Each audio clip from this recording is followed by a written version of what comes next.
On se retrouve dans cette vidéo pour évoquer la deuxième partie de la carrière de Kimi Räikkönen. Si tu n'as pas vu la première partie, je t'invite à cliquer en haut à droite. On s'était arrêté à 2009 et la fin de sa collaboration chez Ferrari. À la suite de ça, il est parti 2 ans en WRC avec des performances assez moyennes. Il revient en F1 pour 2012 au sein de l'équipe Lotus. Lotus, c'est qui? C'est tout simplement l'ex-équipe Renault qui a fini 5e au championnat constructeur en 2011, donc une équipe milieu de classement. Räikkönen n'a pas forcément énormément d'attentes, mais il va impressionner cette année-là pour son retour. Il va signer pas moins de 7 podiums, remporter une victoire à Abu Dhabi en fin de saison. Il termine au général 3e avec 207 points. Il prend aussi la mesure sur Romain Grosjean qui fait son retour lui aussi en F1 après une pige un petit peu ratée chez Renault en 2009. Et là, ça y est, on retrouve vraiment le Kimi flamboyant de ses débuts chez Sauber, chez McLaren, l'année de son titre aussi. Donc il reprend vraiment de sa superbe, il reprend de la valeur et on attend aussi beaucoup de lui pour 2013 puisque Lotus, ça y est, a aussi vraiment grimpé en termes de performance et devient presque un top team.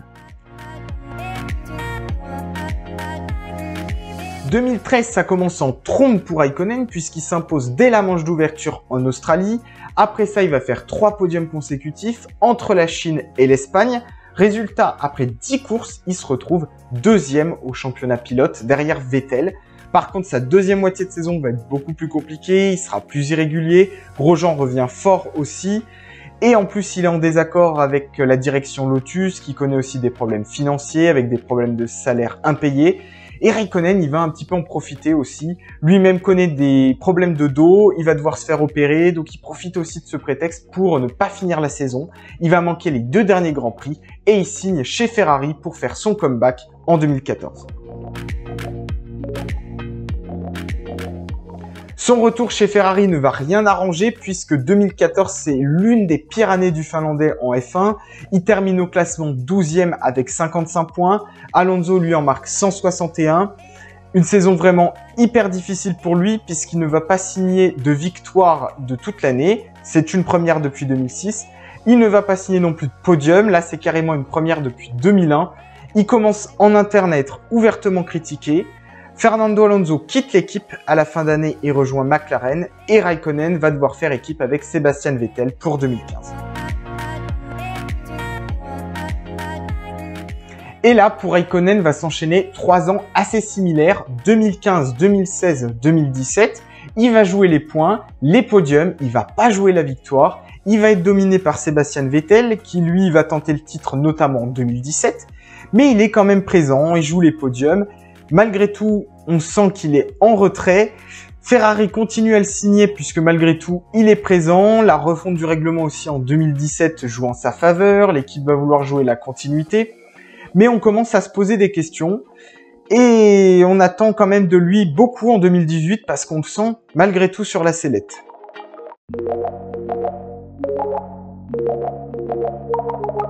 Eh bien, paradoxalement, 2018, ça va être une bonne année pour Räikkönen. On le sent nettement plus à l'aise. Cette année-là, il va signer 12 podiums contre seulement 7 en 2017.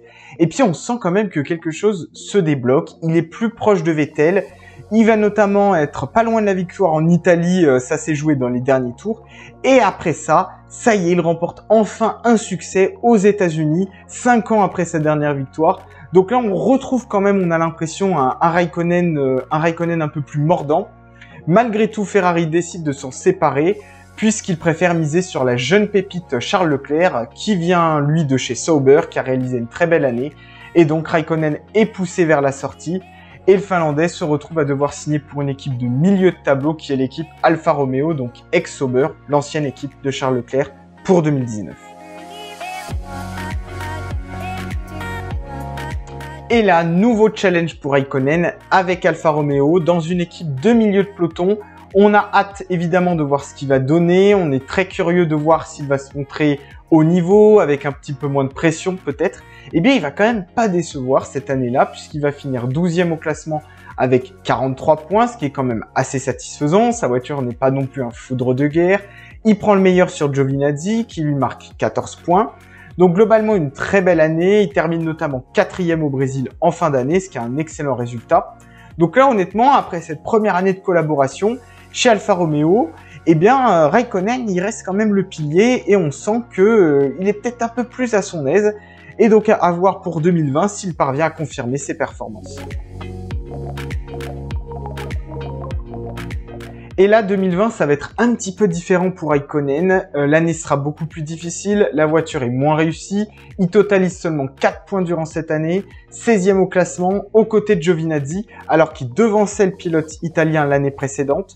On commence à sentir une petite perte de vitesse. Des rumeurs fusent aussi autour d'une potentielle retraite. Ça s'annonce un petit peu compliqué pour lui, mais pour autant, on le retrouve bien chez Alfa Romeo pour 2021, pour une 3e année. Et 2021, malheureusement, pour Raikkonen va confirmer tout ça. Au classement, pour l'instant, il en est à 6 points contre 1 pour Giovinazzi, mais c'est un petit peu l'arbre qui cache la forêt. C'est vrai qu'en course, il fait parler l'expérience, il arrive à se jouer un petit peu des conditions climatiques, à marquer des points quand il le peut au volant d'une voiture qui est toujours pas un foudre de guerre. Pour autant, il est quand même cette fois dominé assez nettement par Giovinazzi, notamment en qualif. Le duel, il est battu 4-10 par l'Italien.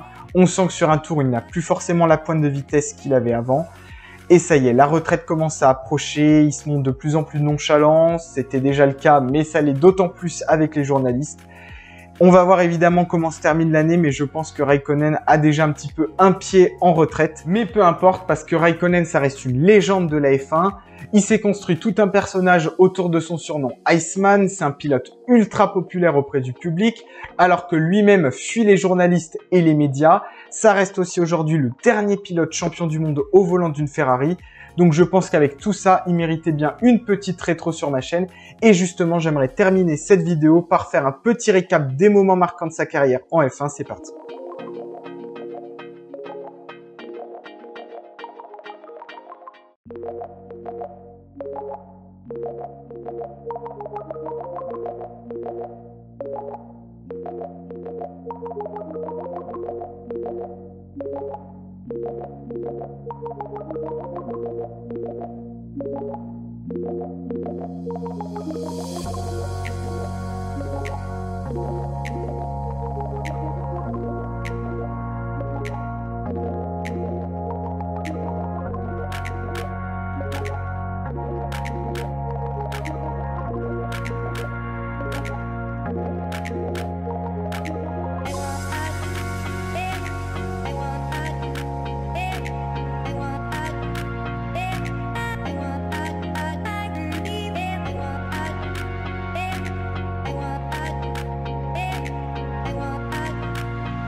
Okay, Kimi, next car behind you is Alonso.